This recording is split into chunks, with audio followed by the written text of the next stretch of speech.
Hello students, welcome you all to our sixth session of our exercise 1.4 of chapter number 1 real numbers. Students, in this session we are starting exercise 1.4. Okay, let us start. Here we will solve question 1 and 2 together. Okay, what is there in question 1? Without actually performing the long division, state whether the following rational numbers will have a terminating decimal expansion और a non terminating decimal expansion. सबसे पहले terminating और non terminating decimal expansion क्या होता है? इसका मतलब ये जैसे कभी ऐसा है ना 2.578 इतने तक आके का खत्म हो जाता है तो ये होता है टर्मिनेटिंग. लेकिन जैसा हो 2.57842 ऐसा चलता ही जाता है तो it is called non terminating decimal expansion. तो ये हमको कैसे पता पड़ता है टर्मिनेटिंग और नॉन टर्मिनेटिंग है? ये तो हम डिवाइड करते हैं तो पता चलता है. बट विदाउट एक्चुअली डिवाइडिंग, इनको डिवाइड किए बगैर 13/3125 without actually dividing you have to check whether it has a terminating और non terminating decimal expansion. Okay, ये अपना क्वेश्चन 1 है. Then in question 2 write down the decimal expansion of those rational numbers in question 1. Question 2 में भी सारे questions 1 वाले ही उठाने के above which have terminating decimal expansion. मतलब क्वेश्चन 1 में 10 सम है, इनमें से जिन के भी टर्मिनेटिंग डेसिमल एक्सपांशन होंगे ना ऐसा टर्मिनेटिंग वाला फाइंड करने का. ओके, तो क्वेश्चन 1 एंड 2 में कंबाइनली साथ में सॉल्व कर रहा हूं. Out of 10 sums I will solve few sums. Okay, so let us start with the first sum 13/3125. Okay, तो we don't have to actually divide, हमको क्या करने का डिनोमिनेटर जो होता है ना उसको फैक्टराइज करने का. 3125, let us factorize the denominator. So it is what in the table of 5 6 are 30, 12 5 2s are 10, 2 5 5s are 25. Then 5 1s are 5, 5 2s are 10, 5 5s are 25. Then 5 2s are 10, 5 5s are, now 5 5s are 5 1s are. So therefore आपको 13/3125 में क्या मिला? 13/3125 कितनी बार 5 आता है? 1 2 3 4 5. It is 5 times 5. See students, how will you know whether it will have a terminating or a non-terminating decimal expansion? For that you have to check that when we do the factorization of the denominator को जब आप split करोगे prime factors में तो उसमें सारे numbers है ना either 2 वाले होने चाहिए या 5 वाले होने चाहिए. All the prime factors should be either of 5 or 2 or both 5 or 2. 2 या 5 या दोनों के अलावा कोई भी और नंबर आता है तो वो टर्मिनेटिंग नहीं होगा. 2 या 5 में से कोई भी अगर आता है या दोनों आते हैं 2 5 तो वो टर्मिनेटिंग होगा. क्योंकि इसमें सब 5 वाले हैं ना तो अपन क्या लिखेंगे? Therefore it has a terminating decimal expansion. इसके अंदर टर्मिनेटिंग डेसिमल एक्सपांशन है. इसके अंदर टर्मिनेटिंग डेसिमल एक्सपांशन कैसे है, कैसे पता पड़ा हमको? Because in the prime factorization of the denominator all the factors are of 5. They can be either of 5 or of 2 or of 2 and 5 both. Apart from that अगर कोई भी नंबर अगर आता है नीचे तो वो नॉन टर्मिनेटिंग हो जाएगा. अंडरस्टूड? 5 या 2 के अंदर होता है तो वो टर्मिनेटिंग होता है. तो ओके, अपना क्वेश्चन 1 बोलता था, क्वेश्चन 1 में खाली इतना था कि टर्मिनेटिंग है कि नॉन टर्मिनेटिंग है बताओ. तो क्वेश्चन 1 का सम पूरा हो गया. बट क्वेश्चन 2 में क्या मांगा है कि अगर वो टर्मिनेटिंग है तो इस तरह से टर्मिनेटिंग वाला लेके आओ पॉइंट वाला. तो वो कैसे लेके आएंगे? Let us see. We have to solve it. How will we solve it? Let us see here now.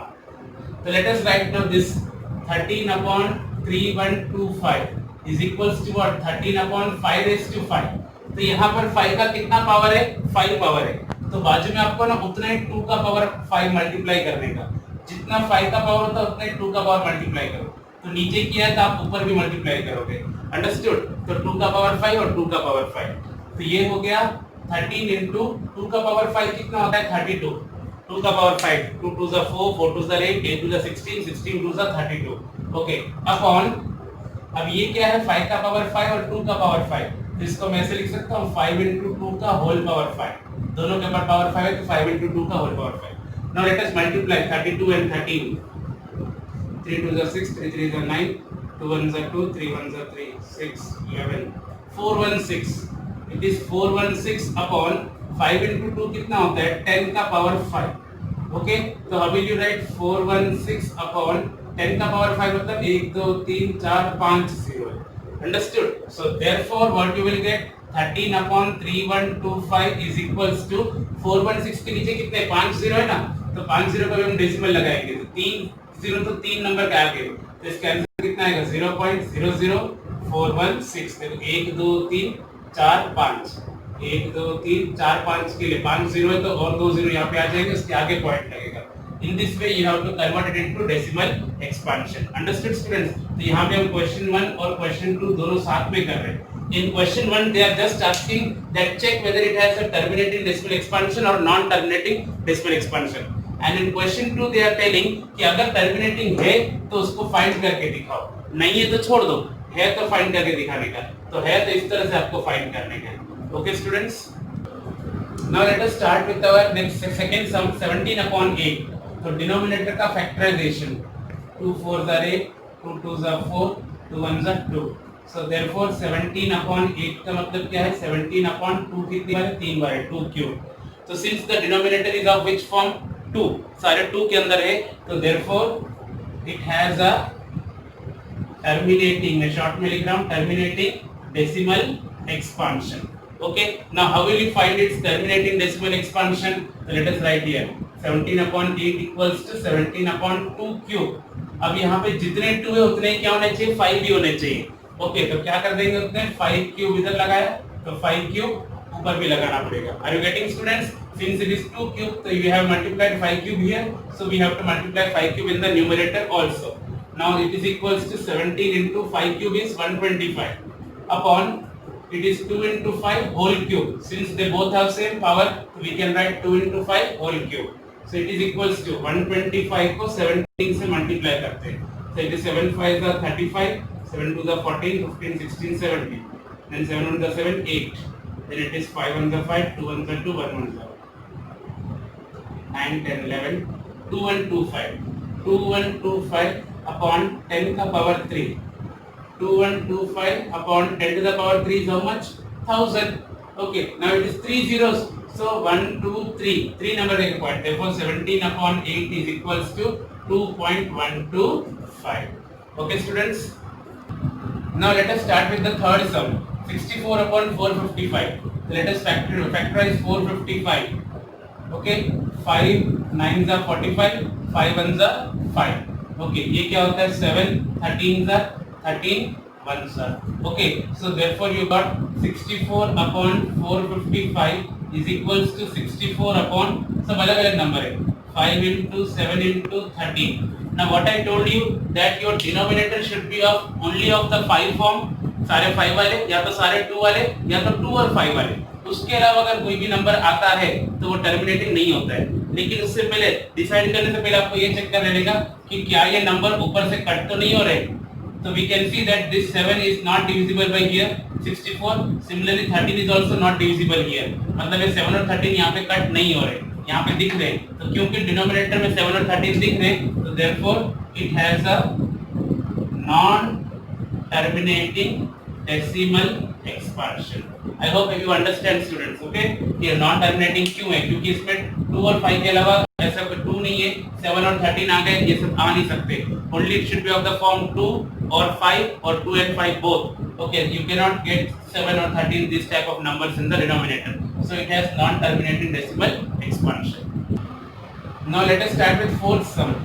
Let us factorize it. 1600. Okay, 2 800s are, 2 400s are, 2 200s are, 2 100s are, 2 50s are, 2 25s are, then 5 5s are, 5 1s are. So therefore 15 upon 1600 is equals to 15 upon 1 2 3 4 5 6. It is 6 times 2, 2 raised to 6 into 2 times 5. So it is 5 square. So since there are only 2 and 5 here, okay, so we can write that it has a terminating decimal expansion. क्यों terminating decimal है? क्योंकि 2 और 5 में ही है. Okay, so it is terminating decimal expansion. Since it is terminating, so we have to find that decimal expansion. So we will continue here. 15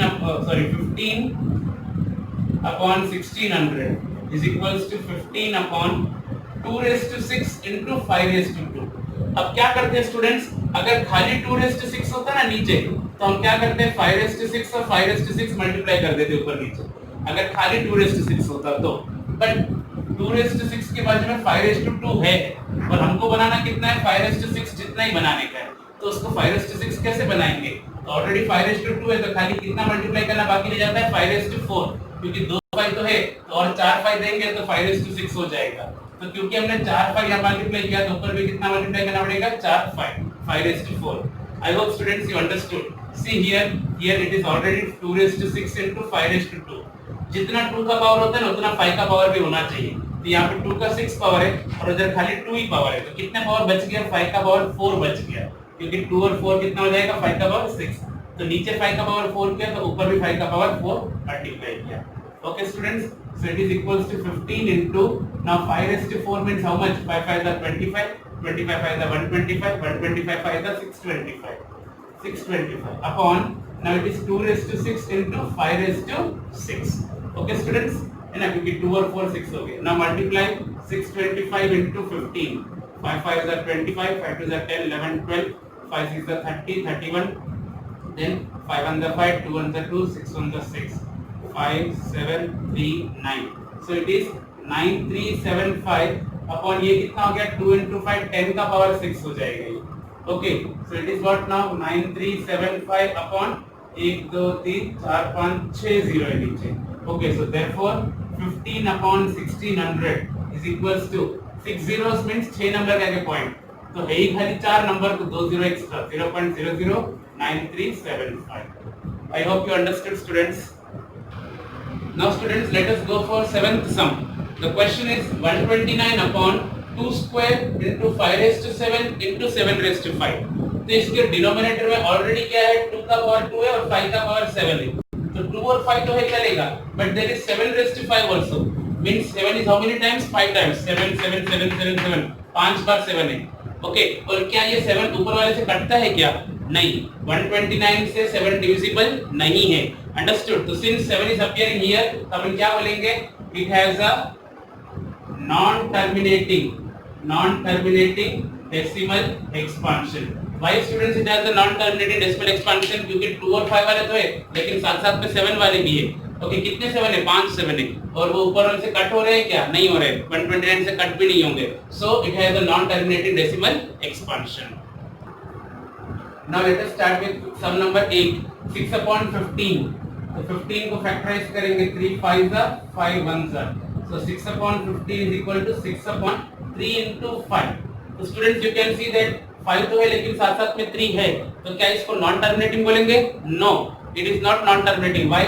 because this 3 is divisible by this 6, 3 1s are 3 2s are, कट रहा है, तो आपको क्या मिला 2 upon 5। अब denominator में खाली कितना 5 है, तो अगर 5 होता है तो क्या होता है? वो टर्मिनेटिंग होता है कि नहीं? So it has a terminating decimal expansion. So students, एक बात ध्यान रखना, always keep in mind that when you get any other number apart from 2 और 5, कोई भी और नंबर हो, 3 हो या 7 हो, तो डायरेक्टली नॉन टर्मिनेटिंग नहीं लिखना, पहले देखना कि वो ऊपर से कट रहा है कि नहीं कट रहा है। जैसे वहां पर 7 नहीं कट रहा था, लेकिन यहाँ पे देखो 3 कट गया, 3 2 6, so it is 2 upon 5, so it has a terminating decimal expansion. Now what you will do? 6 upon 15 is equals to 2 upon 5. अब यहाँ पे एक ही 5 है, तो एक ही 2 की जरूरत है, तो ऊपर भी हम क्या करेंगे? एक ही 2 लगा देंगे। So it is 4 upon 10, and 4 upon 10 can be written as 0.4. Very simple sum. Okay students, now let us go for the sum number 10. 77 upon 210. 210. 2 1s are 2, 0, 2 5s are 10.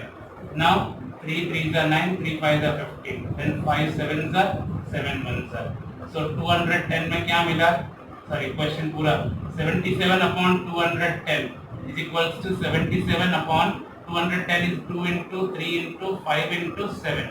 Okay students, तो 7 तो कट रहा है, 7 1s are 7 11s are, so it is 11 upon 2 into 3 into 5.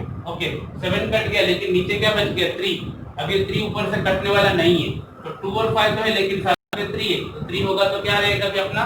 therefore it has a non terminating decimal expansion. Understood? क्योंकि 3 रह गया, उसके लिए non terminating decimal expansion है। 7 तो कट गया बट 3 रह गया। Okay students, in this session we have completed question 1 and 2 both together. If it has a terminating, then we have to find decimal expansion. If it has non-terminating, then the sum is over there. Okay, students. Question 3 we will continue in the next session. Till then, thank you.